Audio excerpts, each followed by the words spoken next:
You're listening to an event from the U.S. Institute of Peace, part of the USIP podcast network. For more information about our work around the world, visit usip.org and check us out on social media.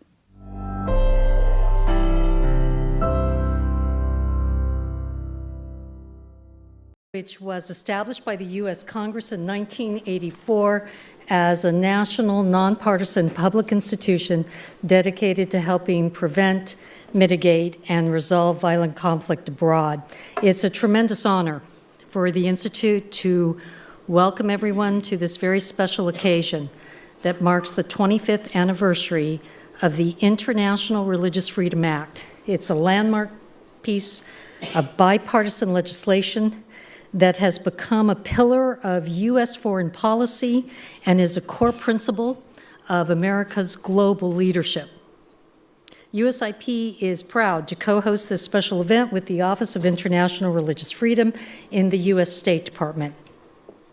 With us today are the leaders who defined, promoted, and secured this extraordinary legislation. And with us also are all of the ambassadors who have served as custodians of international religious freedom in the Clinton, Bush, Obama, Trump, and Biden administrations. It's a great honor to start by welcoming two visionary leaders from the U.S. Congress. Former Senator Don Nickles, former Representative Frank Wolf, who believed in this legislation and who fought for it to be part of America's global leadership. We welcome also Katrina Lantos Swett, who served as the chair of the U.S. Commission on International Religious Freedom. It was a body that was created by the International Religious Freedom Act. I hope everyone joins me in welcoming all of the distinguished leaders who have served as ambassadors at large for international religious freedom. Ambassador Robert Seipel, the first ambassador at large appointed by President Clinton. Ambassador John Hanford, appointed by President George W. Bush. Ambassador Susan Johnson Cook, appointed by President Obama. Ambassador David Saperstein, who will be joining us by video, who was appointed by President Obama during his second term.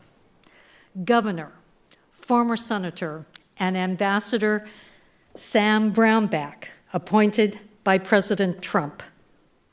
And Ambassador Rashad Hussain, who is America's current Ambassador at Large for International Religious Freedom, appointed by President Biden. One of the fundamental tenets of peace building is the right of individuals to think and worship in our own way and to follow our own consciousness. There are many places in the world today where this right is denied, or it's not fully respected, or it's imperiled by intercommunal violence and conflict. This is the case for Uyghurs in China, Rohingya in Myanmar, Yazidis in Iraq, Christians in Pakistan, Muslims in India. The U.S. Institute of Peace has worked for decades at the intersection of human rights, religious freedom, peace, and stability. Our experts have been part of the journey that led to the International Religious Freedom Act, and like countless peace builders around the globe, we continue to support the efforts to monitor religiously motivated abuses, harassment, and discrimination worldwide, and to recommend policies and programs to address these concerns. It's a great privilege to welcome to the stage Representative Frank Wolf, a champion of international religious freedom throughout his legislative career and a founding father of this work. Mr. Representative.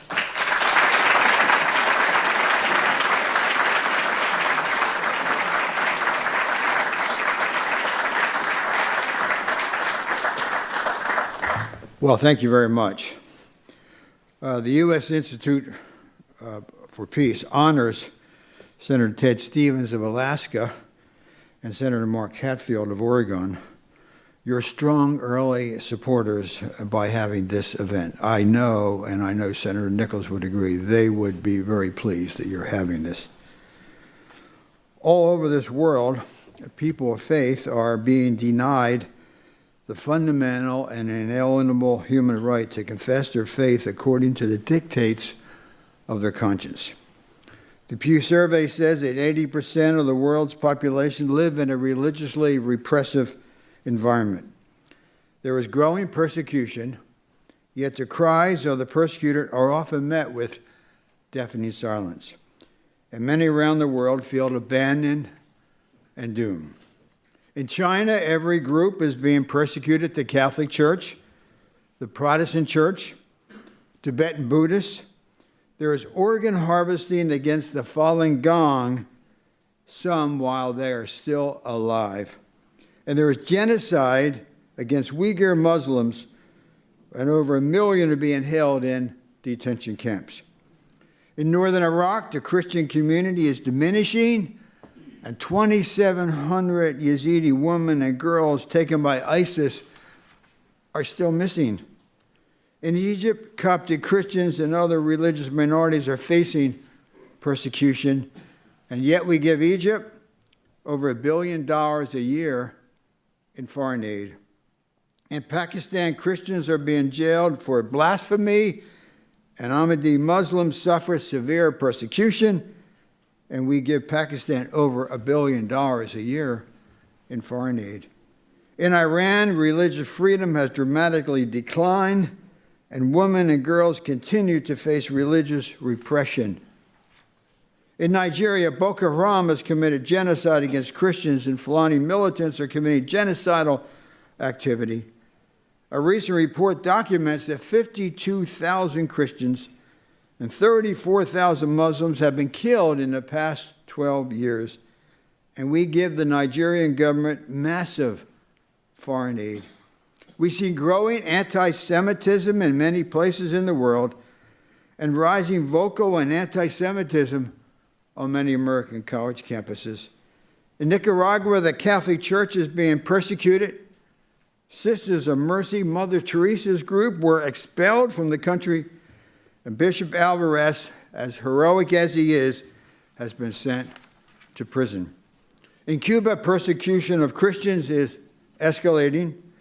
There is so much religious persecution in many other countries, too numerous to mention. The Universal Declaration of Human Rights was adopted by the United Nations General Assembly on December 10, 1948. No country voted against it.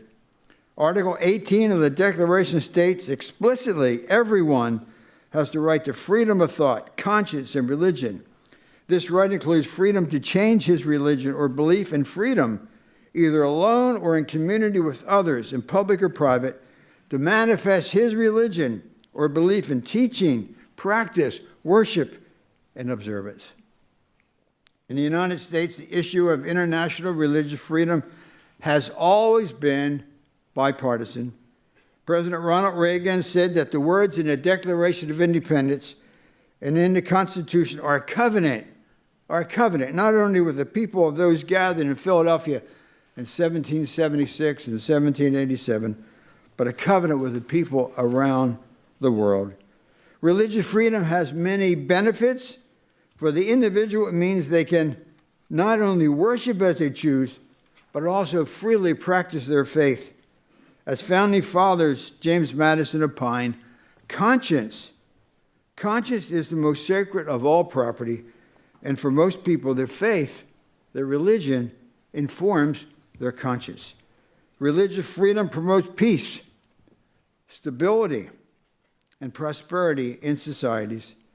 Mary Ann Glennon, former ambassador to the Holy See and former USIP commissioner, has cited research by the Pew Foundation which shows a positive correlation between religious freedom and other important human goods, such as longevity of democracy, the presence of civil and political liberties, women's advancement, press freedom, literacy, lower infant mortality, and economic freedom.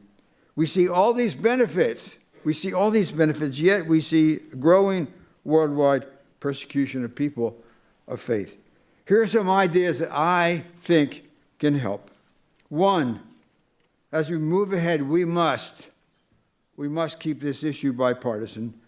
Some of the great leaders and legislators of the second half of the 20th century made the promotion and protection of religious freedom a bipartisan issue. Men like President Ronald Reagan, former Senator Scoop Jackson, former Congressman Henry Hyde, and Tom Lantos all came together to ensure that this cause was not left wanting. Today, Congressman Chris Smith and Jim McGovern carry on this tradition, which unfortunately has become increasingly rare. Number two, we should encourage newly elected members of Congress to be involved in this issue. The issues a member adopts early usually become the issue they stay with. There should be encouraged to take bipartisan trips, Republican and Democrat, to countries where persecution is taking place. Number three, there needs to be a major effort on college campuses to make international religious freedom compelling to students. There could be a program similar to Fulbright Scholars to fund student study and work on human rights and religious freedom issues. It could be called the Reagan-Carter program. Both presidents were strong supporters of religious freedom. There should also be a program whereby people who have faced persecution, like Natan Sharansky and others, speak about their experiences on American college campuses. Number four, when I was elected to Congress in 1981, nobody would have lobbied for the Soviet Union. Yet today we see many lobby efforts to aid China, who in addition to the abuses that I had earlier mentioned, is working with Iran and aiding Russia in the invasion of Ukraine. I believe there should be legislation prohibiting lobbying for China and for any country that has been designated a country of particular concern, CPC, for 4 or more years. Number five, the U.S. Commission on International Religious Freedom has an extensive list of prisoners of conscience. I recommend that every member of Congress, college students, religious, and other organizations adopt a prisoner of conscience and advocate for that prisoner. Number six, there should be a major effort to fight anti-Semitism, which we see growing around the world, and even here in the U.S. Over much of our world history, Jews have suffered betrayal, scorn, persecution, and brutality. A Jewish friend told me no survey was needed to determine whether a country was free. He said simple visits to synagogues did the job. As history has shown, if the Jews of a country were free to practice their faith, one could be reasonably confident that tolerance and freedom were possible for others. I am sure many of you out there have your own ideas of what can be done, but the question is, how will we help? The Reverend Martin Luther King Jr. said, and I quote, "In the end, we will not remember the words of our enemies, but the silence of our friends." We, in this room and here in town, are the friends of the persecuted. I've always been moved by a quote from Bobby Kennedy, whose family lived in my congressional district in McLean, Virginia for years. Bobby Kennedy often said, "Some men see things as they are and say, why? I dream things that never were and say, why not?" Thank you very, very much.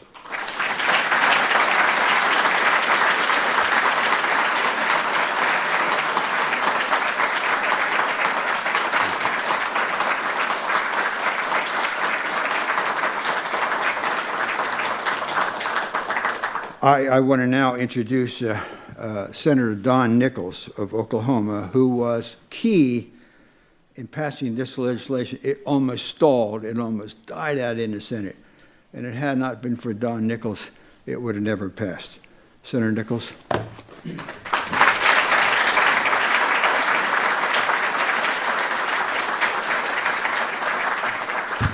Frank Wolf, thank you very much, and my compliments to you and the great work that you did in the House. And frankly, I see so many champions of religious freedom that are here. I just want to thank you for your efforts. Many of you have been fighting these battles and fought them for years and years. And I do think the International Religious Freedom Act helps us in that fight. And it's certainly a fight worth being made. Just think of all the wars that have happened, that are ongoing today, but happened historically because there were wars over religious freedom, wars over hatred from one religion to another. And you see that generation after generation. And maybe with the work of this commission that was created by the International Religious Freedom Act, by the ambassadors, and we have all the ambassadors here. And I just want to thank you for your work. I look out and I see John Hanford. No one's probably more responsible, except for maybe his wife, Laura Bryant, now Hanford, in making this happen. And Laura, it's funny, I was talking to Steve Moffat in my office, and he said, well, you do realize, I talked to him yesterday, he said, you do realize that John Hanford, who worked for Dick Lugar, well, he was in our office so much, everybody thought he worked for me. And again, I just want to say thank you. The fantastic work that you all have done in putting this together. It wouldn't have happened, in my opinion, if it had not been for you. So, Ambassador Hanford and Laura, thank you for your efforts and allowing us to work together to help get this over the finish line. Frank Wolf and his team, Arlen Specter, worked and got the House bill through. The House bill wasn't going to go through the Senate. We were working with them to see what we could get across the finish line. We came up with a commission. We came up with bipartisan support. Joe Lieberman was my principal co-sponsor, but we had many others. We had like 30-some-odd co-sponsors in the Senate, and I think helped create a bill that can be long-lasting and have very powerful impact. And when we think of the efforts that were made, I was elected rather young in the Senate. I was 32 when I was sworn in, I guess, and I had a case come before me by a young man who went to my school, Oklahoma State University, Charles Mendez, and he was in prison in Nepal because he was sharing the gospel. Wow. And I remember, what do? I talked to my friend Dick Lugar, who's chairman of the Foreign Relations Committee, and next thing I know, I'm working with John Hanford, and we have a meeting with the ambassador eventually, and we get him out of prison. And it kind of whet my appetite. Wait a minute, members of Congress, I was a new kid on the block and really didn't know what we could do. But members could make a difference. And I look back at all those countries that Frank Wolf mentioned, all these big challenges. In China, I met with leaders of the underground church. In Russia, we would meet with people who really were oppressed, and they would be Jewish, they would be Muslim, they were all kinds of problems. In Egypt, against the Coptics, and just country after country. But most of the efforts that we were doing were kind of haphazard. It was one member, one delegation, and we would travel to a country when we would highlight these problems, and maybe we would point out some political prisoners, religious freedom prisoners, and maybe we could get them out. But it was a little haphazard. And only as energetic as those members were on that particular day, on that particular trip, and maybe there'd be a resolution in the House, a resolution in the Senate, and we would have some success. But the idea of the International Religious Freedom Act was to establish something that's going to be ongoing, that have a real presence, an ambassador-level presence in the State Department, which some of you may remember, the State Department didn't want this to happen. They didn't want this intrusion on their territory. So it was a rather challenging thing, but we eventually got it through. I remember a meeting, and John Hanford reminded me of this, meeting with then Senator Joe Biden, who was chairman of the Foreign Relations Committee. The Foreign Relations Committee really didn't like the fact that people that weren't on the committee were trying to write legislation they considered their turf. But eventually we were successful convincing then Senator, now President Joe Biden that was important. I remember Dianne Feinstein, also a member of the committee. She had significant, serious reservations, and she was the last person we finally got off. When we got her sign-off, we were able to get it passed through the Senate. And we just had a lot of champions that helped make that happen, and I can't help but think that by the commission, by the ambassador, by the chairpersons of the commission with energetic efforts, keeping these issues alive, highlighting the abuse. And the whole purpose of the legislation wasn't to punish countries because they were violating people's religious freedoms. It was to get them to change their behavior. We weren't trying to embarrass people or embarrass countries as much as we were trying to get them to change their behavior.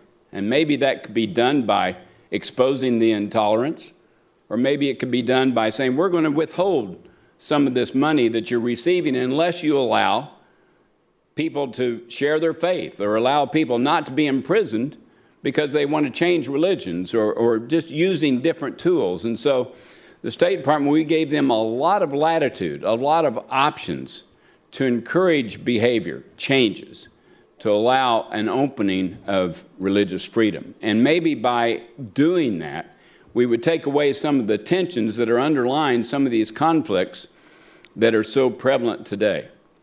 And so again, I just want to thank all those that are involved. Thank you for your efforts. We want to keep these issues to the forefront. We thank the commission and particularly the ambassadors. I want to thank Sam Brownback, who's here. He was a champion in taking on and highlighting the abuses in Sudan. Unbelievable atrocities, some of which are still continuing today. So important to highlight that, and he did a fantastic job as ambassador as well. So having something that's established where the ambassador, where the commission can highlight this, having an administration that's willing to work and empower the ambassador and the commission to really make a difference, to use the tools that Congress gave them to make a change, to help preserve and protect religious freedom for all people, all worlds, all religions. This isn't aimed at one religion versus another religion. It's to allow everyone in every religion. When we look at the United States and you travel around in any state, we're very proud of the fact that, there's all types of religious communities. And everyone is able to change and talk and express, and they have freedom that we take for granted, but the majority of the world does not have. And so again, I think by passage of this act, we've given the commission, the ambassador, the State Department the tools necessary to do it if they are engaged, and if the Secretary of State carries the ball, and if he's willing to take on some of these issues. And that can change from administration to administration. But there's some real champions in this room for religious freedom. I want to thank you for your efforts. May God bless you and continue to bless your efforts as well. Thank you very much.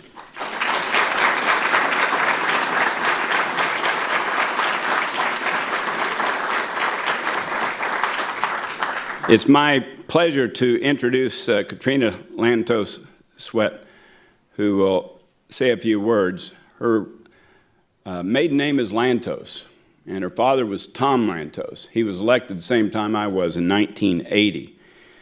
He was a champion of religious freedom. He was a champion of civil rights throughout the world. He was a Holocaust survivor, so he knew personally the evils of religious persecution. Katrina is president of the Lantos Foundation. She kind of irritates me in a way. She graduated from Yale at age 18. What is this? She graduated from law school in California at age 21. Katrina, come on. What were you doing when you were 21? Well, I just graduated from law school. She also worked for then Senator Joe Biden on the Judiciary Committee, which had jurisdiction, incidentally, over this legislation. She's been a leader on behalf. She served on the commission and chairman of the commission for 4 years, so thank you for that service. And she has 7 kids, married to former Congressman Richard Swett and Ambassador Swett. So, Katrina, thank you very much for fighting this battle. The floor is yours. Thank you.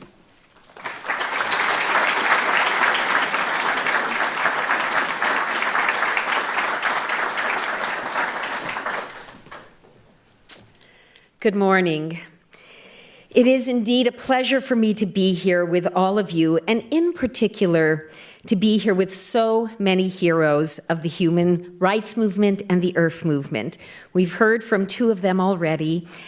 And people like Frank Wolf and Ambassador Sam Brownback have been incredibly powerful examples to me of what it means to live out your convictions and to make your faith visible in the world. I'm grateful to them and to so many of you for the lessons you have taught me. We are here, of course, to celebrate and reflect on Earth at 25. And when Peter Mandeville extended the very gracious invitation to me to be part of this event, I planned to give quite a different speech from the one I'm going to give. I'm reminded of a similar situation that befell me close to 2 years ago when I was invited to speak at a conference on the topic of peace building. Between the time of the invitation and the time of the conference, the war in Ukraine began. And really, for all of us, it felt that the ground beneath our feet had shifted in unmistakable ways. The moment called, then, not for a speech about peace, much as we all longed for it, but rather for a discussion at that time of what were the things that were worth fighting for. Today, in the aftermath of 10/7, the ground has again shifted in frightening ways, and we are compelled to think about the defense of religious freedom in a world where the oldest and ugliest hatred based on religious identity has been unleashed in horrifying ways. As was just mentioned by Senator Nickles, I am the proud daughter of 2 Holocaust survivors, which makes me a recent link in a chain that extends back 4,000 years. In some ways, the descendants of Abraham could be considered to be the ultimate community that sought and fought to preserve their religious freedom rights against all obstacles across the millennia. Through slavery, war, exile, Assyrians, Babylonians, Macedonians, Romans, diaspora, scattering, inquisitions, pogroms, and persecutions, all culminating in the Shoah, the extermination of 6 million at the hands of the Nazis. Through all this small religious community refused to abandon their faith and their covenant relationship with their God. This minuscule, largely stateless, and so often despised community has modeled for all of us why defending freedom of religion is truly of ultimate importance. The right to live our lives, as Frank Wolf has said, in accordance with our deepest convictions goes to the very essence of our human dignity. And that is the foundation on which the entire architecture of the human rights movement is built. If we do not defend this right, we have lost our shared civilization. I can't fully express to you today how disturbing it has been for me, and especially for my 92-year-old mother who lives with me, to witness the tsunami of hatred towards the Jewish people that has been unleashed since Hamas's savage massacre just 3 weeks ago. The nauseating footage of a frenzied mob baying for Jewish blood at an airport in Russia. Jewish students locked in a library at Cooper Union College while a mob of protesters banged on the windows to get at them from just outside the doors. Cornell students calling for Jewish students to have their throats slit, for Jewish women to be raped and babies beheaded, while one of their professors expressed his exhilaration, his word, not mine, at witnessing precisely these atrocities committed by the Hamas murderers. I am sorry to say, what I'm sharing with you is not a metaphor. It is not an exaggeration, and these are not isolated incidents. It is a scandal. It is a civilizational threat, and it is a test for each and every one of us. A time for choosing, a time to stand up and be counted. And it is surely a time for us to redouble our work in behalf of religious freedom for everyone, everywhere, all the time. Religious freedom for everyone, One result of protecting religious freedom for everyone is that it almost always leads to pluralism. Such pluralism is a powerful antidote to hatred and extremism of the kind we have been witnessing. The famous French philosopher Voltaire said, "When there is only one religion, tyranny rules. When there are two, religious war reigns. But when there are many, liberty comes." And along with liberty comes a growing respect and civic fellowship among those who may differ in their most profound beliefs, but who share a commitment to defending each other's rights. Ambassador Brownback and I have witnessed this in action at the annual IRFA Summit that we co-chair, and it is, quite honestly, one of the most encouraging and optimistic aspects of the gathering. Muslims speaking up on behalf of Jews, Christians on behalf of Buddhists, Hindus for Baha'is, Sikhs in defense of atheists. You get the idea. It is a beautiful and inspiring thing to behold. Now, I know that in some quarters there has been disappointment that in the 25 years that IRFA has been in place, we have not seen substantial improvement in the state of religious freedom globally. In fact, in too many places, the trend has been in the wrong direction. This has led some to wonder at IRFA's efficacy. I disagree with them. I think the problem has less to do with the shortcomings of IRFA and more to do with a lack of commitments to its meaningful prioritization and implementation. To paraphrase the great G.K. Chesterton, who was writing about Christianity when he said, "It has not been tried and found wanting. It's been found hard and not tried." Too many presidents and too many State Departments have found the fight for religious freedom too hard and therefore have not really tried to do it. That, in my view, has been a terrible, terrible mistake, with implications not only for the defense of our cherished human rights, but for our national security and safety as well.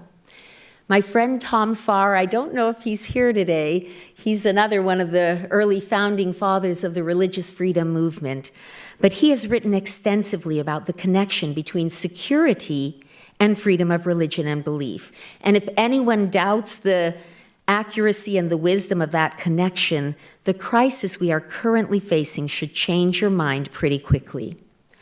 I truly believe that if we could ever persuade a president to meaningfully prioritize IRFA, we could make enormous progress in building a better and a more peaceful and stable world and begin to fulfill the full promise of IRFA. I'd like to conclude my remarks this morning with a story from the life of my father and an important lesson that he taught me. He was a young teenage boy when the Holocaust came to his native country of Budapest, and like tens and tens and tens of thousands of his fellow young Hungarian Jews, he was rounded up and sent to a slave labor camp in the countryside, where they were terribly abused and starved and lived under utterly miserable circumstances.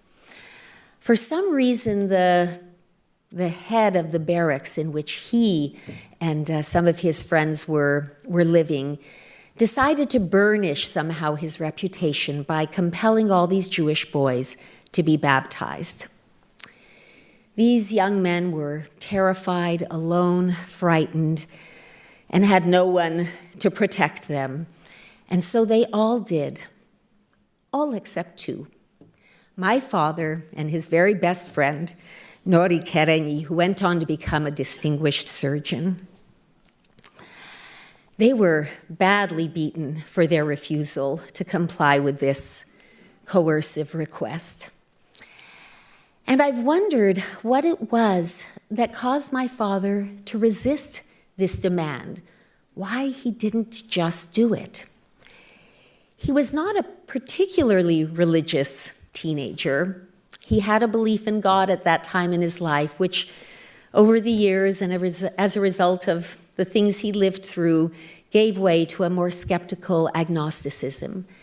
But I don't really think it was so much his deep religiosity that made him balk at doing this thing, so much as it was a recognition that if he gave up that profound personal integrity, that right that he had to decide for himself his deepest beliefs, that he would be giving up something of inestimable value.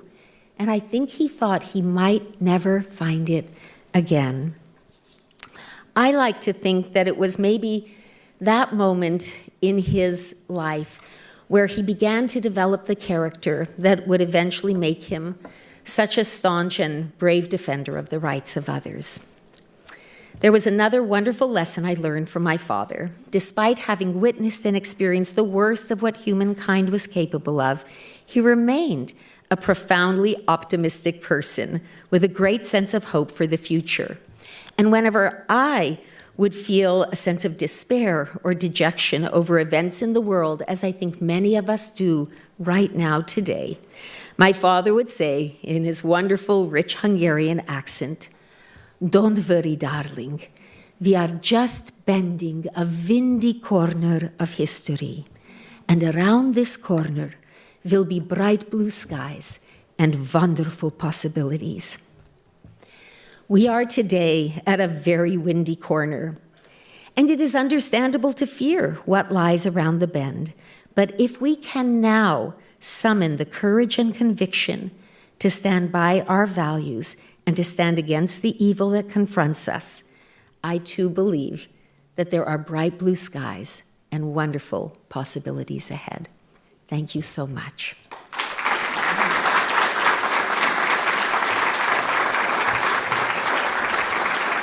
It is now my distinct pleasure to introduce our truly outstanding current Ambassador at Large for Religious Freedom. Rashad Hussain has fulfilled many, many roles in his young life. I look at him and I say, how can you have done so many important things at such a young age? But even though he is, I think, maybe the youngest person ever to serve as our Ambassador at Large, he has undertaken these duties with a maturity and a determination that has won the admiration of all. So, Ambassador Hussain.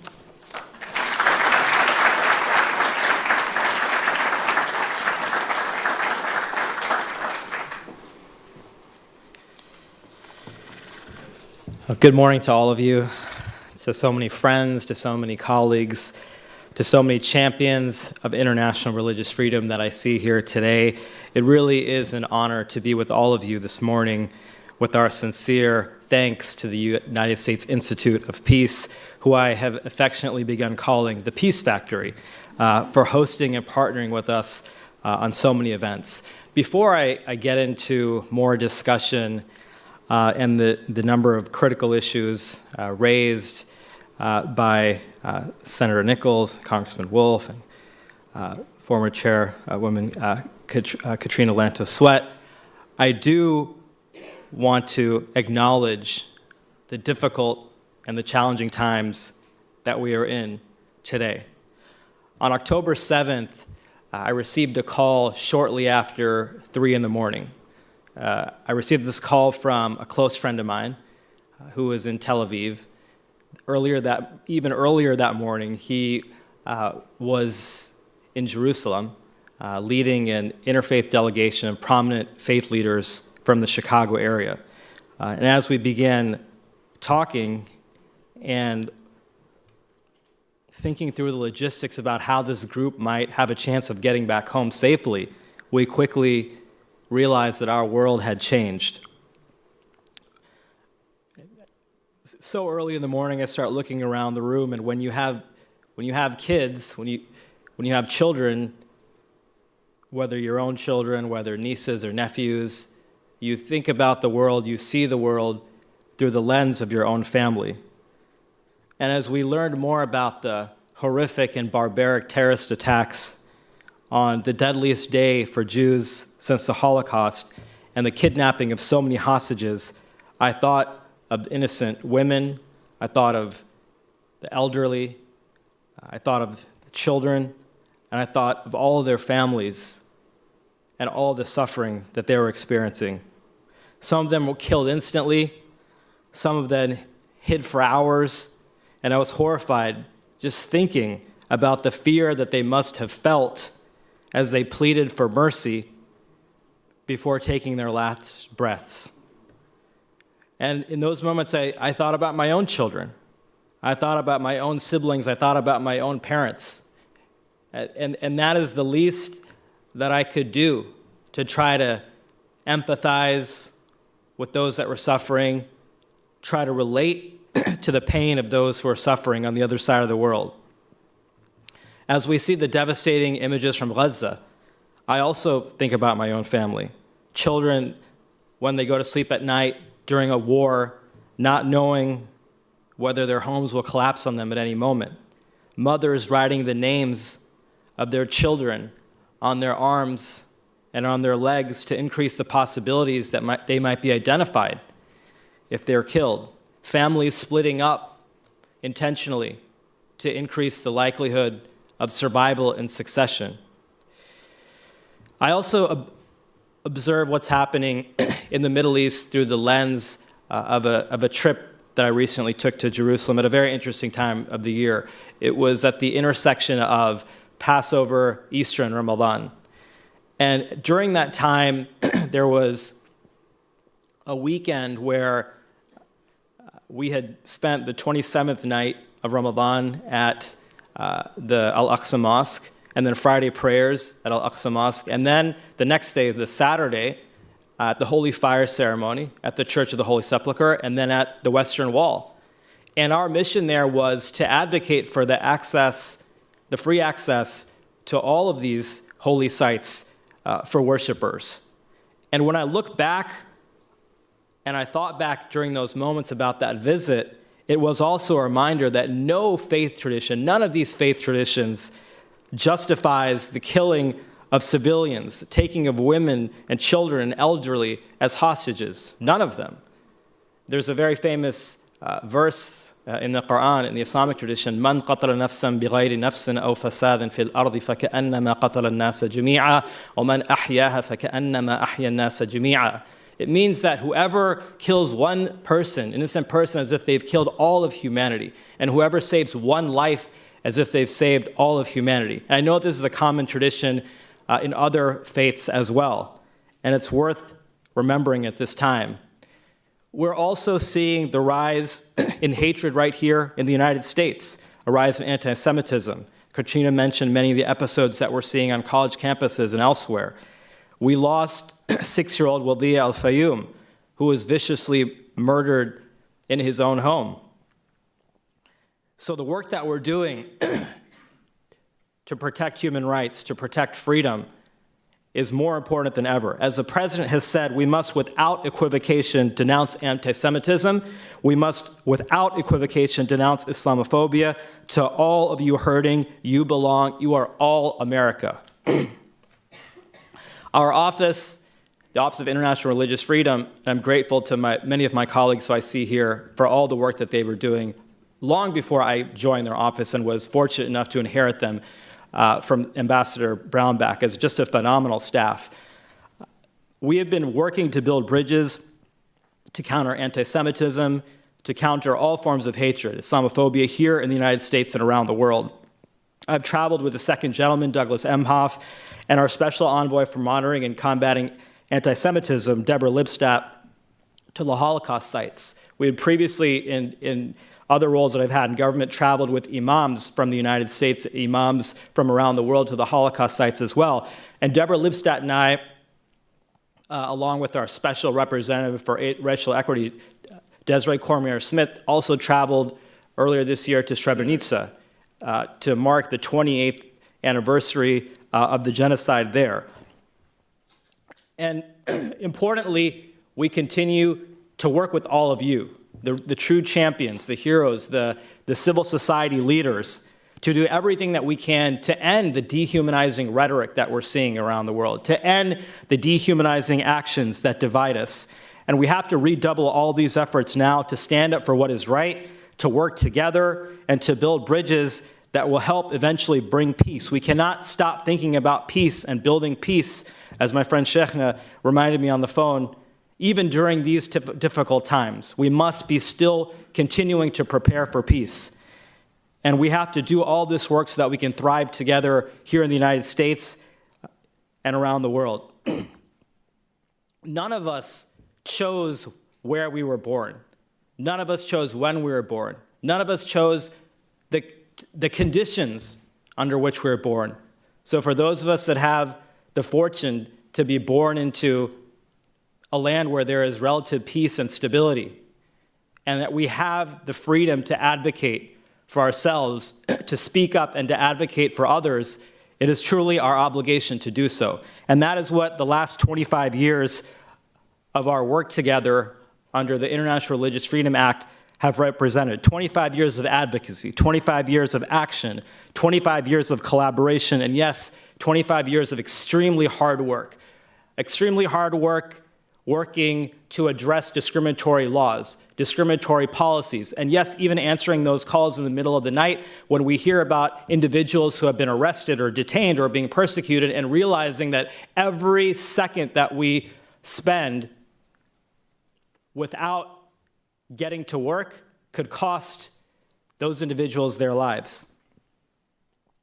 I want to recognize several individuals who made the International Religious Freedom Act a reality, and others who have worked tirelessly to implement it and to give it hands, feet, and heart.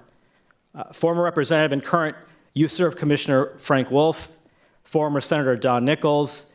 We are all here today because you and your fellow members of Congress cared enough to make IRFA a reality, enshrining international religious freedom as a U.S. foreign policy priority, and we thank you so much. To my predecessors as ambassadors at large for international religious freedom, Bob Seifel, John Hanford, Susan Johnson Cook, Rabbi David Saperstein, and Sam Brownback, we thank you for spearheading the cause of freedom of religion or belief throughout the last quarter century. I am grateful for the foundation that each of you laid before my tenure, and I am honored to follow in your footsteps. We travel around the world addressing literally every single one of the issues without discrimination, religious freedom everywhere for everyone, as Ambassador Brownback used to always declare so boldly. And we can't do it without all of the lessons that we gained from you. Every single one of you that came before us made inroads within our own government in advancing these issues, made inroads within the diplomatic corps here in the United States, made inroads working and building partners with civil society, made inroads in building up our office to now have, for the type of position that we're in, an ambassadorial / special envoy, special representative type of position, the largest, or one of the largest staffs in our government working on this set of issues. So we thank you for all of that, and we are doing our absolute best, trying to relentlessly build on all of your effort.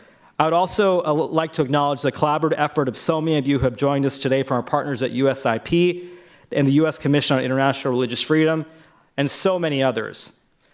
So it leads us to the question, particularly in light of the analysis that we've heard this morning about conditions around the world, what is it that we are celebrating today?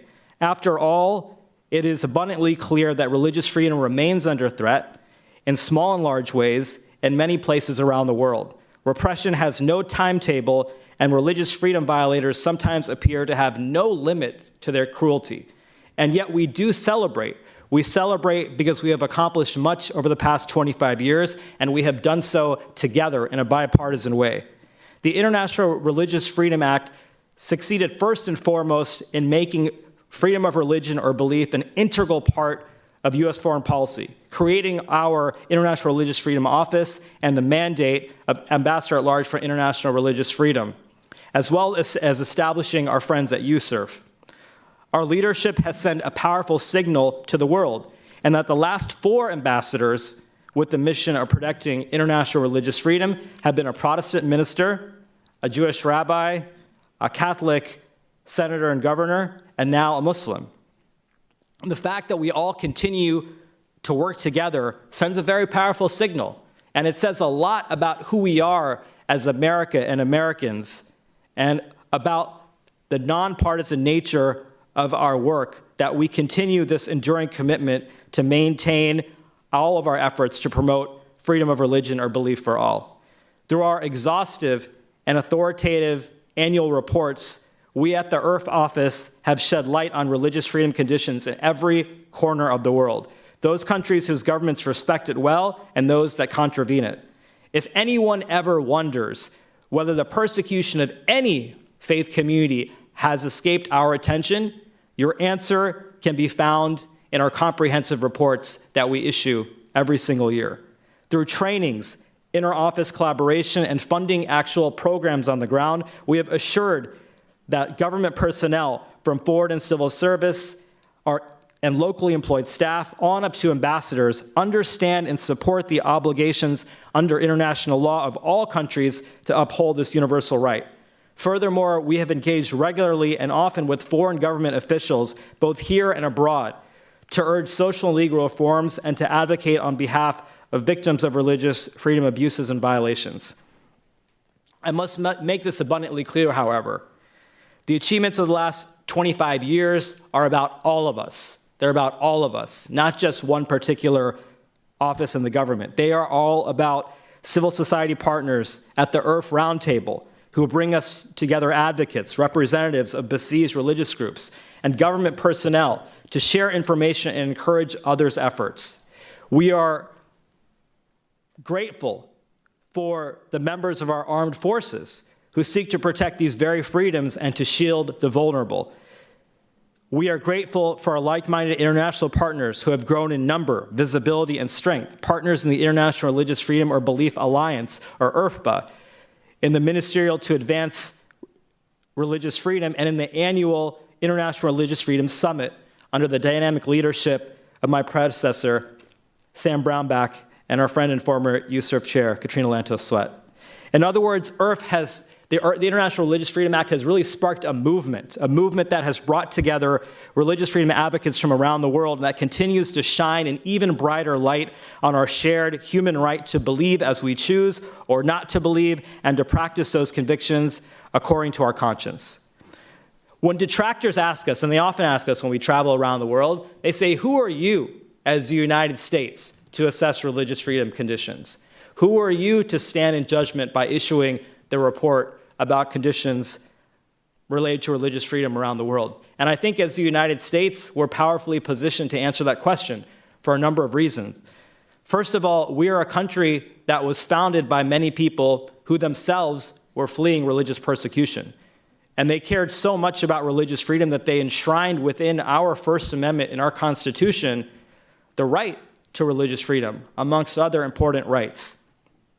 And we are a country that is made up of people from literally every corner of this planet. And when they come to the United States, just as my parents did, when they come to the United States, they don't forget where they came from. They come to the United States and they demand from their government officials, their elected representatives, that we stand up for our values everywhere overseas, that we stand up for the religious freedom of all people. So when people ask me, who are you to stand up for religious freedom? As an American, we proudly say that we are, as the United States, representatives of the rest of the world right here with a long tradition of upholding this value. And that's why we continue to do so, not without our own faults, all around the world. Finally, we cannot merely look back over the last 25 years of advocacy and partnership. There is, after all, so much more work that we have to do. We must solemnly look around at the present and pause in sorrow as we remember the countless victims of religious repression who languish in prison or whose families mourn their lives of faith and purpose cut far too short. The plight of the persecuted, those who survive and those who persevere, as well as those who have fallen, should always inform, inspire, and drive our work. We must look ahead to the next 25 years, to the next generation of advocates and partners. All of you who are gathered here today, along with so many who could not be here in person, have laid a firm foundation of action and advocacy. We have created institutions and strengthened laws, and we have formed new partnerships and reinforced long-standing alliances. Now let us ourselves together move forward to the work of making the utmost best possibility that we can for the resulting opportunities. Let us use the next 25 years to effect great and lasting change, to set prisoners free, to bring accountability to persecutors, to end religious repression, and to make religious freedom a reality for the millions of our fellow human beings who do not have it, but who desperately need it. Thank you for joining in the celebration today, and I would like to pass the mic now to my friend Palwasha Kakar. Palwasha has devoted her career to empowering women and promoting peace and religious inclusivity through civil society, and she now serves as interim director of USIP's vital and dynamic program on religion and inclusive societies. She will moderate what I anticipate will be a fascinating conversation with several of my predecessors, ambassadors at large for international religious freedom, who I'd also like to call to the stage. They're all here, except Ambassador Saperstein is the designated survivor, not at this location. He is in Indonesia and will be safe, God willing, in case anything happens to all of us. So thank you so much.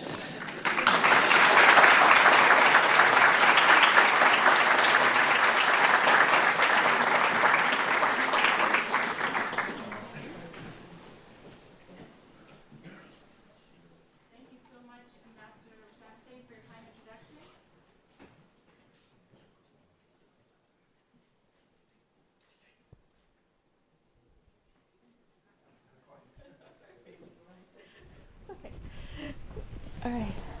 Thank you so much, Ambassador Rashad Hussain, for your kind introduction, and peace be with all of you. I will give introductions of all the ambassadors here with me. We are so blessed to have all of you here with us and to have Ambassador Saperstein also with us through a video. Let me start off with Ambassador Robert Seipel.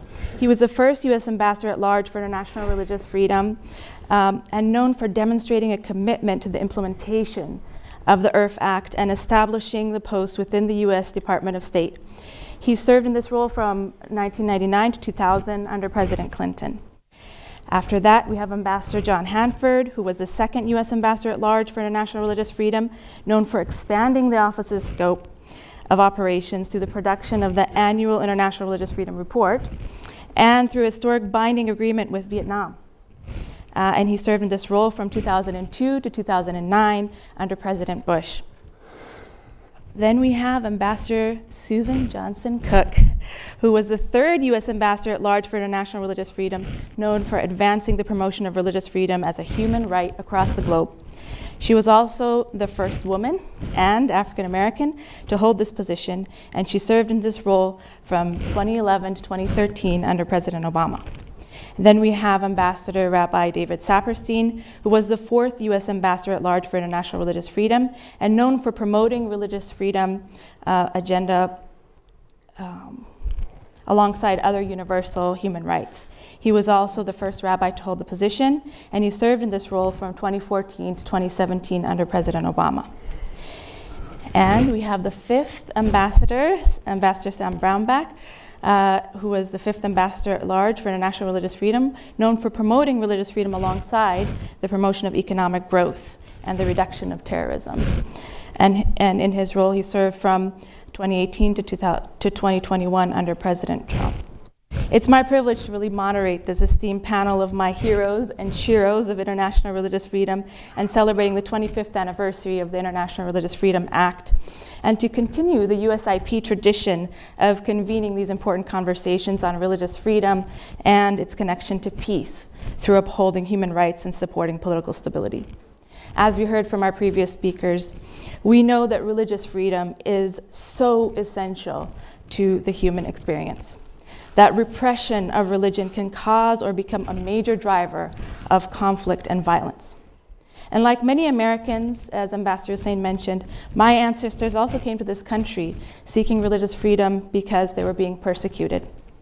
Such migrations of the persecuted is how religious freedom became part of our American narrative of freedom and peace, and connected to our model of democracy.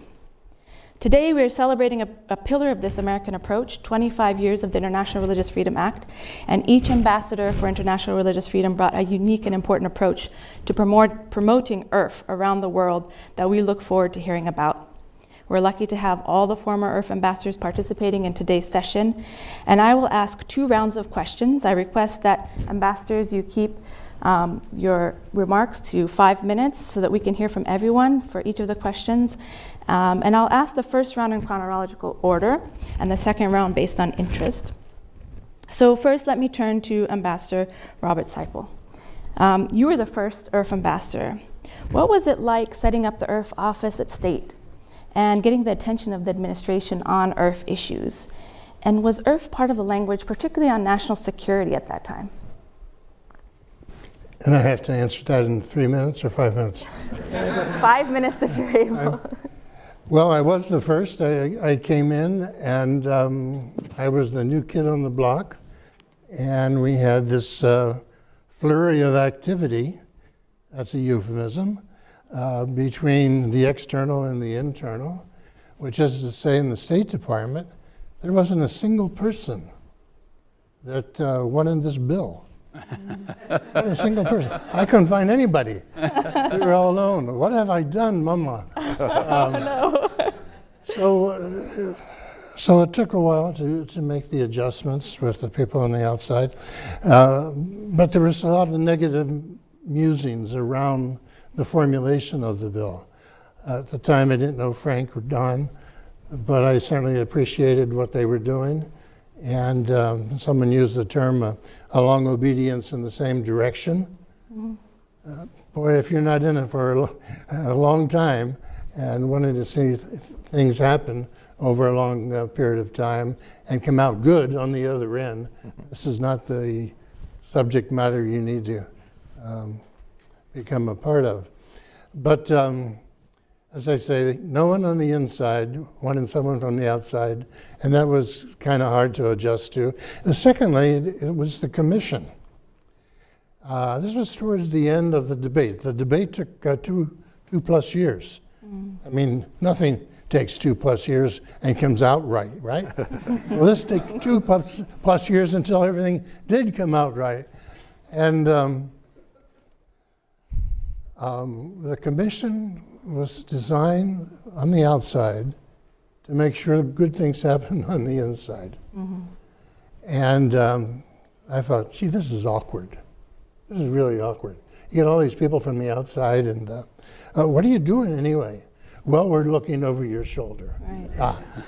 Okay, well, why are you looking over our shoulder? Because we don't trust you to do the hard work. Oh, no. Yeah. Well, I've never been, so chastised without merit for something like this. But think about it. You had the State Department with all that entails, all the bureaucracies and so on. Not a single soul accepting this particular act. And then you have the outside, because they knew that the State Department would be a little soft on this particular issue. Really? By the way, it's all worked out. David, who's not going to be with us today, except from Indonesia, was a superb chairman of the board of the commission, first one, and made sure it all did work out right. And we had some powerful people. David made sure that when everybody came together, they had the pins and the hand grenades, and nobody touched them for the longest time that we were there.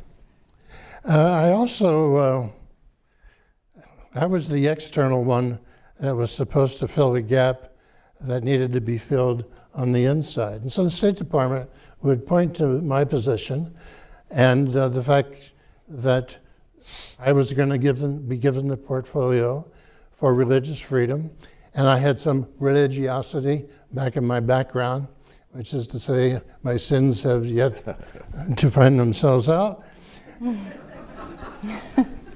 There'd be more of you clapping if you read the King James Version.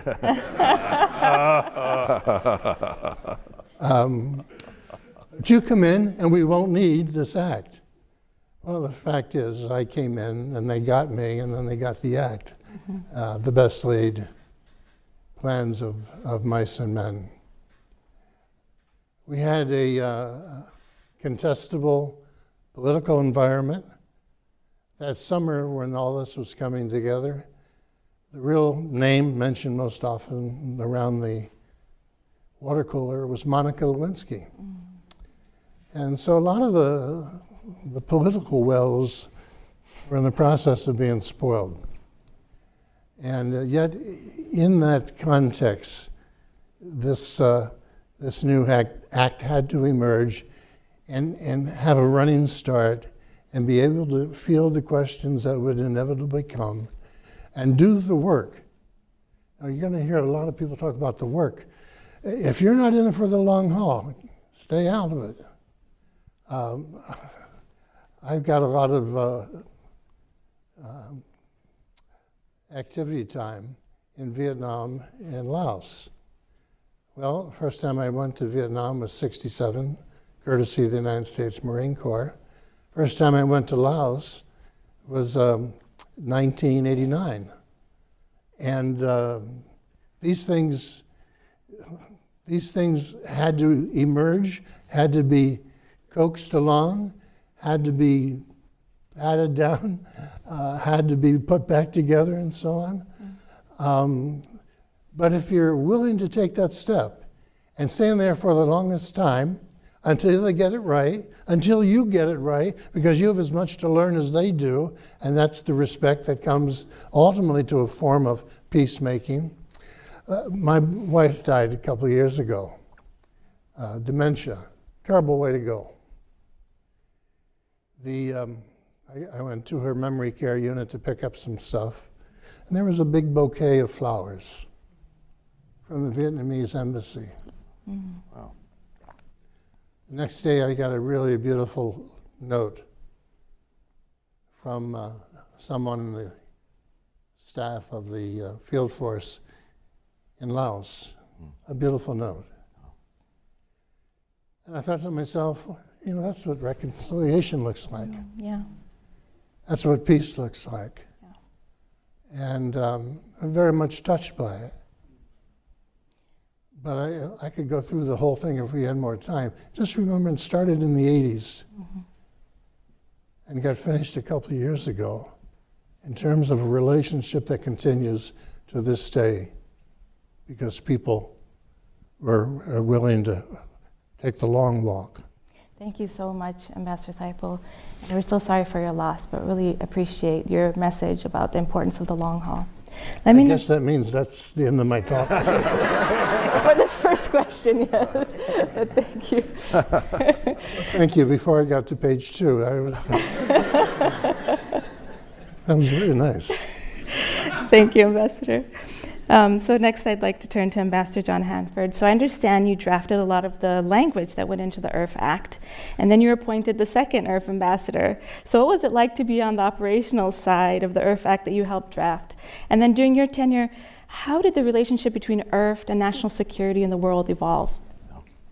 So yes, I did have the privilege to lead the effort to write IRFA. There were actually 3 of us, Will N. Bowden, who's now a professor at University of Florida, and then there was this very impressive House staffer who's with us today, Laura Bryant Hanford, because we got married later and now have 5 children. And that proves legislating can be romantic, even though it sure doesn't seem that way anymore. But the truth is, Laura was, more than anyone, was probably the genius behind some of the most important provisions of IRFA.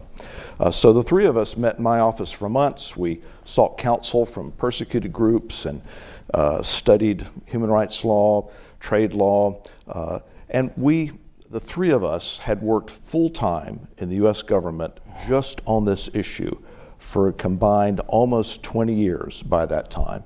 And so we were incorporating all of that experience. We were tremendously blessed to have Senator Nickles as the champion and chief sponsor of the bill, along with Senator Lieberman. And Senator Nickles had already done a number of initiatives in this area around the world, which I had admired, but he also was the second most powerful leader on the majority side in the Senate, and so that helped us a lot too. And his staff was incredible, especially Steve Moffett, his legislative director, who was a real unsung hero in this. Steve and I led the negotiations with the White House and the State Department, who were trying to stop, kill the bill, or gut it, whatever they could. And then Congressman Wolf, who I had worked with and admired for many years. Well, first I should mention, eventually Senator Nickles led this bill to unanimous passage in the Senate, which was so rare. And then Congressman Wolf, who I said I had worked with and admired so much, he was willing, in a great act of graciousness, to accept the Senate bill as a substitute for his House bill so that it then passed unanimously in the House. And as Bob mentioned, this was a rare bipartisan triumph right around the time that the Clinton impeachment hearings were going on. So that's how IRFA came to be. Now, you're right that it is rare to have the responsibility then to implement what you have created. Probably a good trial by fire that more people should have to go through, but it was a wonderful privilege. And let me say that we created IRFA with two goals in mind: to mobilize the strongest possible U.S. government advocacy on behalf of persecuted people of faith, and to establish the strongest possible incentives for change by other governments. Now, the first two ambassadors, Bob and I, as he's alluded to, had a different challenge than some of our successors. And this is typical with a new thing. We needed to lay the foundations, we needed to fight battles, break some china, and set precedents that would pave the way for our presidents.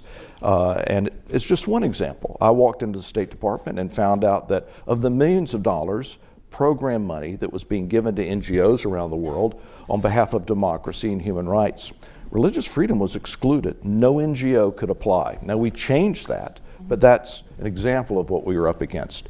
25% of my time, I estimate, was spent fighting within the building to preserve the International Religious Freedom Act and to keep it from being gutted. The IRF report was held up for weeks to try to force me to agree to a reduced mandate for the bill. I would not do that. It helped that I could say, I wrote this darn thing and I'm not going to let you do this. There were efforts to undermine my CPC recommendations over and over. I remember sitting with an assistant secretary that I was having to meet with to pitch what I was going to do on Uzbekistan, and she was insulting me. And I said, what is it about Muslims, pious Muslims, being burned to death in vats of oil that you don't understand? I mean, that's how intense it got with the resistance that I was running into. The assistant secretary in DRL wanted to exclude religious freedom from the annual human rights dialogue in Beijing, and felt that Sudan and Vietnam should not be designated as CPCs. That's what we were up against. And we were able ultimately to succeed on every one of these standoffs. I stopped every effort to gut our work in IRFA. In every country I fought to be a CPC on, we ultimately succeeded on. But it was a lot more taxing. It took, in some cases, years to get some of those victories. And I want to make clear, this was despite both great secretaries of state, Colin Powell and Condoleezza Rice, and the president that I had to work with, President Bush, who were staunchly committed to this issue. Now, a second challenge was the fact that we had tiny resources, as was mentioned. I had a staff of 5 people with which to take on the whole world. So I had to work hard, fight hard, to grow that staff to over 20. Which was one of the biggest growths in the department when I was there. In terms of implementing the provisions of IRFA, you know, human rights work is always triage. We fought hard on individual cases, but the primary goal was always to secure permanent policy change and legal change. And as one example, I was able to write the constitutional provisions in the Constitution of Afghanistan and Iraq. We were able to utilize a provision of the International Religious Freedom Act to ban Prime Minister Modi from stepping foot in the U.S. because when he was governor of Gujarat, He had been complicit in the slaughter of a large number of Muslims there.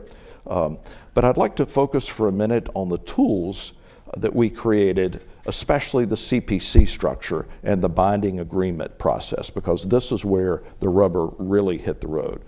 Vietnam was mentioned. In this case, we had a country that was shutting down hundreds of churches and meeting places by the tens of thousands, rounding up religious believers, forcing them in writing to renounce their faith.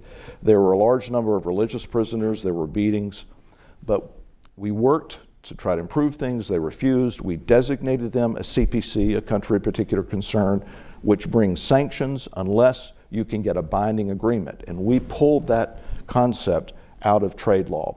We were able to get a binding agreement, and 2 years later, they had so reversed course and banned forced renunciations and other things that we had the greatest reversal in modern history of a country, proving that this process did work. Saudi Arabia was an addition to the CPC list that surprised a lot of people because they were an ally of ours, but they sure deserved it. And in this case, I wanted to go after the hate literature in particular. They propagate to tens of thousands of madrasas all over the world, educational materials for grades 1 through 12. And so you have Muslim children all over the world being raised with materials that taught them to hate Shia, hate certain sects of Sunni Islam, to hate Jews and to hate Christians. And it was clear as day. And I love the fact that I could take those materials in writing and go to Saudi Arabia and sit down and negotiate this, trip after trip, negotiation after negotiation. Ultimately, they agreed and came forward with policies where they committed to remove all of these references from all of their educational materials, both at home and abroad, and here in the US. And they also agreed to back off in the persecution of minority faiths and allow house churches to rein in their imams that were preaching hateful sermons, and to rein in the mutawayin, the religious police that were raiding the minority religions there. And we had to follow up, we had to get our hands quietly on their whole curriculum, go through the whole thing, design software. This is the kind of hands-on work we had to do. Go through their whole curriculum, go back to them and say, you've made improvements, but look at all these bad references that need to change. And so we did that sort of follow-up with them. Thank you. Thank you so much. Okay. We have a limited amount of time, and I just want to say we're probably going to go over. So we started a little bit late. We'll take some time because it's wonderful to hear all these perspectives, and I really hate to cut you off. That's fine. We have some limited time. One idea would be to let Bob and me, when you have the second round, just finish a few of these things sure. during our time. Yes, we would love to hear that. But thank you so much for talking about fighting the good fight and all the internal changes, but also the external changes that you were working on. So let me turn now to Ambassador Susan Johnson-Cook, the first and only female IRFA ambassador so far. You and I met in 2013, actually, when you were presenting ways in which the U.S. government could better engage with religious actors in light of the Establishment Clause. We were actually on a panel together. Yes. And so I wanted to ask why that was an important part of your tenure, and how you see your work on IRFA contributing to security and peace. Well, thank you. First, I want to thank the U.S. Institute of Peace for inviting us and having us here. I want to thank my predecessors and the ambassadorship, but also those in Congress for making sure this happens. So happy 25th anniversary to us. It's wonderful to be here. The Establishment Clause, along with the Freedom of Exercise Clause, were important for the First Amendment to make sure on these shores that religion was protected and the rights of people who, with their religious beliefs were protected. But I also have a history of ancestry, and so I brought that to the table in terms of how I was formed, in terms of coming out of an enslaved environment where our religious freedom issues were denied many times in these shores. But I think more than that, what was important was being the first female and an African American, and what was important because many voices got to the table which historically had not been. And so we established Female Faces of Faith, which many women had voices, and the Religion and Foreign Policy Working Group, where everyone who believed or did not believe was invited to the table and had a voice. And I think that that was important as a faith leader because the relationships had already been established outside of government to be able to give them a seat at the table in government. And I think that those things are still carrying on now, and that was really important. What also was important was that it was bipartisan. And so many of us who had not sat in the same room or on the same side of the table were sitting together because we were advocating for international religious freedom globally. And that was important, that we become one voice to advocate, and as my predecessor speaking today said, to take action. Ambassador Hussein, we thank you for your work as well, carrying it on. And then to work with people like you, sir, for Katrina Lantos Swett, who was chair at the time I was serving, and I see in the audience the president of the Macedonian people, to be able to be with persons that historically did not have their voices raised, but really to form relationships and partnerships. I think that that was important. So I think my work was that new voices came to the table, building on the voices that had blazed the trails, and we thank you, gentlemen. But I thought it was time for a shiro, and not just heroes. And so it was my pleasure to serve the United States of America as the U.S. Ambassador at Large for International Religious Freedom. Thank you so much for being one of those sheroes and really blazing the trail for other women in this space as well, along with Katrina and others who worked in this space. It was my pleasure. And note that I honored the time. I just wanted to say that. Thank you so much.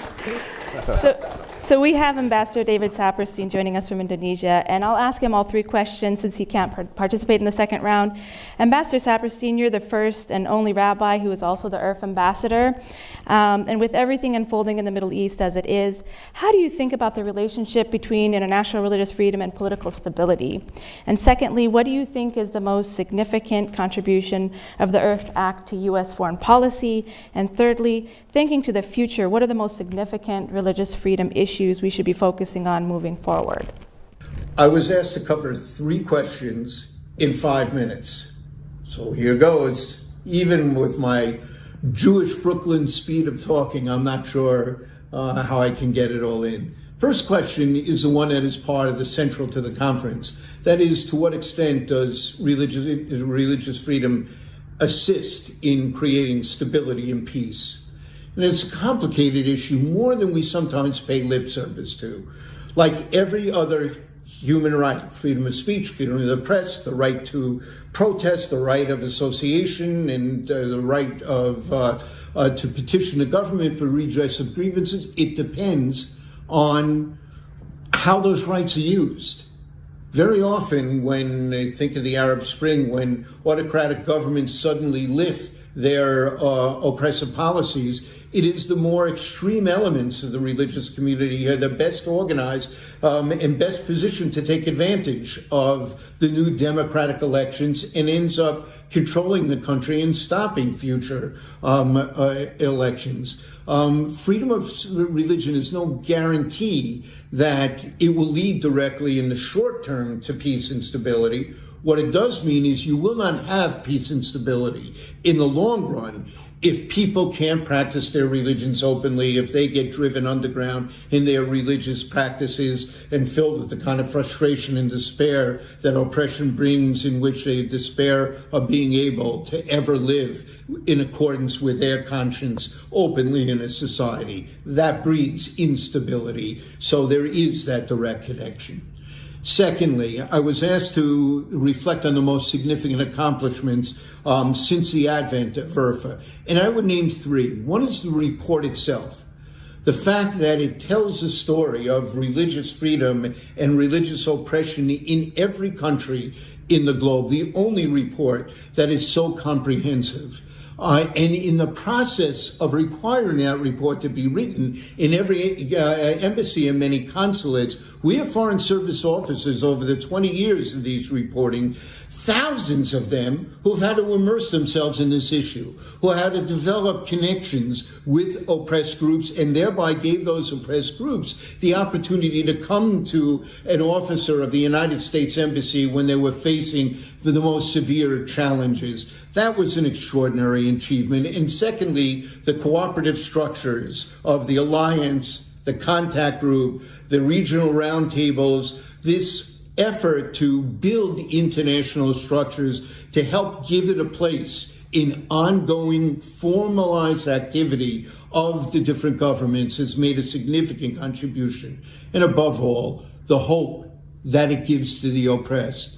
the number of times when I would visit small oppressed groups in countries across the globe who had said, I never believed anyone knew about us. I didn't know that anyone was paying attention. You have taken our story and put it in front of the world. Over and over again, lawyers for those groups would tell us the first thing they would introduce into court to show that oppressive policies and actions violated international law was the annual United States report as an authoritative testimony to the violations of international law. So that gives hope to the oppressed, and hope that America and other democratic countries and other more tolerant countries are going to stand up for the rights of the persecuted, the rights of the deprived across the globe. And finally, what do we need to work on? Two major issues come to mind. The first is, this can't just be an issue of the more politically conservative, culturally conservative groups in the world. It has to be a wall-to-wall coalition, as most human rights are. And that requires us willing to use tactics to put aside some divisive issues on behalf of the overwhelming number of people who suffer from religious violation of their religious freedom rights, the ones that are being ethnically cleansed and victims of genocide, being put into jail because of how they put to death because of how they believe, subject to torture, subject to violence from other groups. We need to stand together in that, and we who are already involved need to be more assertive in reaching out and giving room and for the more politically liberal and progressive groups to play a major role in this effort. And all of this requires that there be evidence-based analysis of what works and what doesn't work. Too much is kind of our gut feeling about, of course, this has to work. Of course, that is going to be a problem. But we really need the kind of rigorous analysis that will provide us data and evidence of exactly what kinds of tactics make a difference in pressuring governments to change oppressive policies, what kind of tactics and strategies will deter social groups who are willing to use violence to impose their religious beliefs on others, to deter them from doing so. Standing together, we can really change the world as we go forward. And that is needed today more than ever. There are more opportunities to do good and more challenges to religious freedom, more manifestations of religious oppression than ever before. And the world needs what this conference represents more imperatively and more urgently than at any time I can remember. Thank you so much.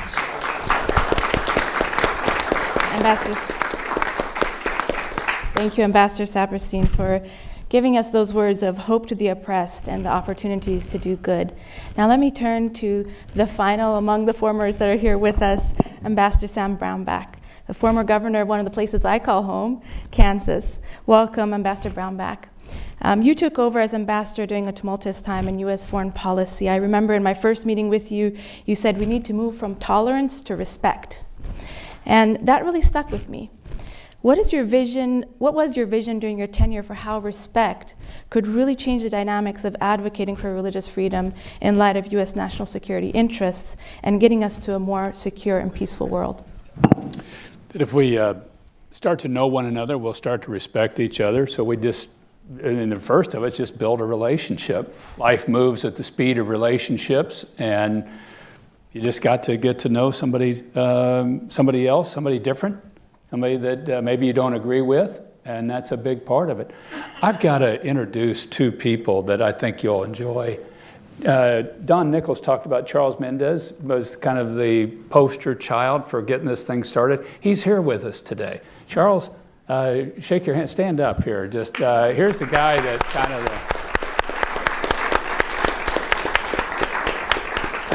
these all move by stories. They don't move by statistics. It's always the story. And so here's the story that started this thing 25 years ago. And then Dan Nadal. Dan's been the super bureaucrat.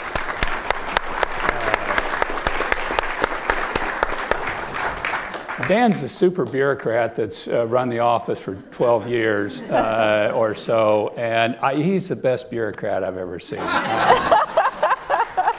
That guy can tie you in knots faster and bigger than you just ever could dream you could get out of. But that's this guy you want on your side, right? When you're fighting in a bureaucracy, is a guy like that. But he's just a wonderful man and truly believes in the cause. I want to, because our time's running short here, I want to really focus on where I think we need to go. And that is, we've got to make this topic a top 5 foreign policy issue. Mm-hmm. This has got to be a top 5 foreign policy issue for a president, for a secretary of state, and for a secretary of defense. And I think our clearest shot on this is to say, if you want to prevent genocides in the world or slow them down or stop them, you've got to do this. Because genocides almost always happen to religious minorities. That's who they happen to. And we've always said on every genocide, never again. That's what we always say. Mm-hmm. And then you're about to the point of just going, here we go again, is what we should start saying about genocides, because we've got several going on in the world today. Well, why don't we say never again? And we've got a tactic for you now, not just a slogan. We've got a tactic, and it's religious freedom. It's just religious freedom for everybody, everywhere, all the time. So the Yazidis deserve it in Iraq. The various groups around the world deserve this. The Uyghurs deserve to be able to be protected in China and push that. And that's my real press to you. And thank you guys, all of you. I love all of you. You guys, everybody has so much passion in this field and does such a wonderful job for it. And we've got to have it. Our efforts have grown threefold over what they were. I mean, we're really doing a lot more. The problem's grown tenfold. That's the problem here. When you say, well, what have you gotten done? We've gotten a lot done, but the problem's gotten that much bigger. And so we've just got to really get after, and we've got to elevate the topic more. Thank you. Thank you so much, Ambassador Brownback, really getting us actually into the round 2 about what's the way forward. And thank you for giving us that vision in terms of it being the top 5 foreign policy issues. So let me open up round 2. Let me ask that, since we're short on time, if we keep our remarks short. And so the question on round 2 is, what opportunities and challenges do we face in integrating IRF more fully into U.S. foreign policy? And where do you think IRF is 25 years from now? So who would like to start us off? Well, I hope it's one of the top 5 foreign policy issues. That's where I hope it is 25 years from now. Some of the challenges that continue to face. I brought with me the 2009 annual report of international religious freedom, and sadly, some of the same issues are still there. Yeah. I mean, this is 2023. So that's one of the challenges, that we need to go farther and be able to pinpoint, as I said. Ambassador Hussein talked about us traveling together, Muslims and Christians and others, around the world, and Jews around the world together. But I also have a model of a partnership of faith, what happened in New York after 9/11. Not only did we travel together, but we came and we tackled the issues together. So we visited each other's holy sites, but we saw the problems, and then we came back and we had solutions for them, or we worked those out together. So I think that that's important. My ray of hope is that, as Ambassador Saperstein said, that we are able to take the oppressed and give them connections to embassies here and places here that really helps advance their causes, along with us advocating with them. I see the ambassador from the Sierra Leone, who was one of those who came to my office because we were able to take meetings and help people get to where they needed to go. He's now ambassador of that country. And lastly, I would just say that it's important that we continue to work in a bipartisan way, and that we continue to go forward hand in hand together, advocating together. So those are the hopes. My last hope is University of Notre Dame Law School, and also the LDS community are doing some things at the graduate level. I heard Ambassador Hussein talk about the undergraduate level, but this is A World of Faith, which is a book that mentions all the faiths of the world, that the LDS community law school, Brett Scharf, and the Center for International Religious Freedom at Brigham Young University, but also us working together and having tools that are important from the child's age all the way to the adult, to be able to be comfortable with others that are different than ourselves. I think those are the hopes that we continue to go forward with. Thank you so much, Ambassador, for giving us those hopes, the partnership of faith, the connecting with the oppressed, and those kinds of visions of hope where we can all learn to love one another and be together in partnership and community. Others would like to answer this last question?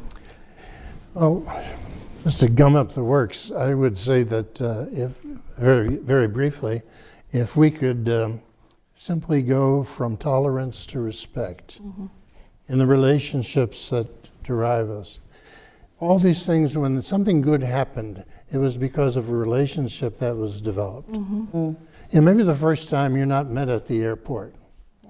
Maybe the second time there's a little girl with flowers. Maybe the next time you get someone higher up in the State Department of that particular country. When you get to the VIP going away room and you start taking out pictures of your grandchildren, now you know you've arrived. Now you know you've arrived. But that's respect. And the thing that holds me back in even mentioning that is it takes so long. It takes so hard, so much out of us. It's easy to be discouraged. My simple formula: understand your own faith at its deepest and richest best. Understand why it works. Understand the heroes of the faith, the histories of the faith. Why, in the words of Pascal, good men believe it to be true. And then, and this is the hard part, know your neighbor's faith well enough to respect it. Not simply to tolerate. I tolerate people I don't especially care for. I reserve the word for them. But I respect people that I want to know more about. And I want to make sure that someone's taking their part and someone is listening to their voice. This whole act was constructed a little bit top down. We got it, you need it, look out world, here we come. We got to do more listening. We got to hear the cries of the ones who kind of didn't come from our background, didn't have it as easy as we have it, aren't as anointed in the rest of the world. Yeah, we've got to find a way to listen better, to understand more fully, to stay with people longer, as long as it takes, and let them know that they're not alone in what they're going through. Thank you so much for that message of longevity, and to keep doing it for a long time, because it takes time to build those relationships. Exactly. Yeah, I would just add, we've talked about the State Department, and I was seeing a change of heart, that the State Department was realizing, wow, this can work. This can bring real change, and it can actually deepen relationships with other countries. Surprisingly, you're there to confront them, but as you work through these difficult issues, you actually can wind up with building bridges. I found that in my work. And as our successors have carried it on, I think that's just improved and improved. The State Department is buying into it more and more. What to me is the most dramatically encouraging thing is conferences like this, that USIP is focused upon this. When I came to Washington and started in this work in 1987, there were 3 little NGOs that worked, in some cases, only partially on this issue. And now we fill a room like this. There are lots of groups doing it. Some of the human rights groups are waking up more to the issue. So that gives me a lot of hope. Thank you so much. And we talk about in peace building and conflict resolution, when we work on conflict, it actually builds relationships more deeply. And you're talking about doing this work, particularly as working on international religious freedom with some of the countries we may have a conflict with, but it actually builds our relationships. And that's really the work of a peace builder, and it's bringing those two together very beautifully. Thank you so much for ending with that, Ambassador. So I just want to thank you all for joining us today on this panel, and it was wonderful to actually hear your insights and gain knowledge and wisdom and your thoughts for the future and your vision for the future.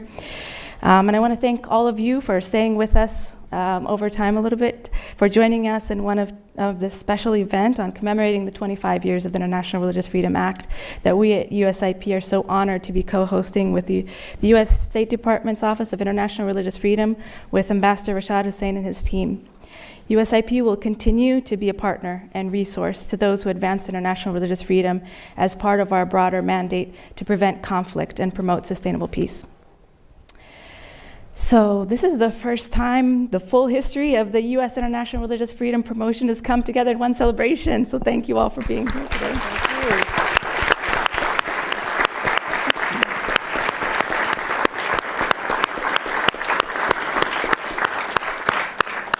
I want to thank you all. Just want to invite you to join us for a reception of snacks and refreshments outside in the Leland Atrium.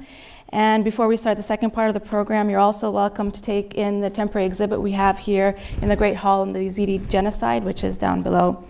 At 11:30, we'll reconvene it here again in Carlucci for the second part of today's program on civil society advocates and the work that they're doing on the front lines of religious freedom around the world. Thank you all again for participating, and we look forward to seeing you back here. Thank you for listening to this event. If you'd like to listen to more events or explore our other podcasts, visit usip.org/podcasts.